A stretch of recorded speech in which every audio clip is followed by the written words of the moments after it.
kami ni Justin ang inyong Game Masters. Alam mo ba kung bakit kayo ang King Master? Kasi kayo yung natalo eh. Ha? Kayo yung natalo sa short break. Kaya nga, kami ang Game Masters. Kaya nga. Sinabi lang namin. Kaya nga. Pero, siyempre, kami ang Game Masters ngayon. Maglalaro tayo. Okay? Okay.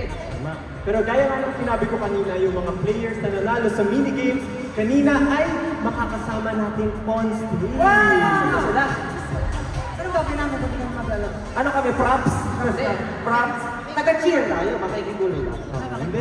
Joke lang. Kasi nandito talaga tayo para syempre, tulungan natin sila. Mukhang marami silang hinanda eh. Marami kayong hinanda. Okay. Okay, kung marami kayong Oh, syempre, ah. pakita niyo sa amin. Sorry, nakakot ko na. Sige.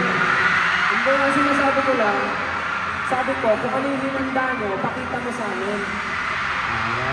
Ganito yung hinahanda ko, madami. Sobrang masaya ko ngayon. Kaya syempre, kanina ko pa sinasabi na sobrang saya na ito.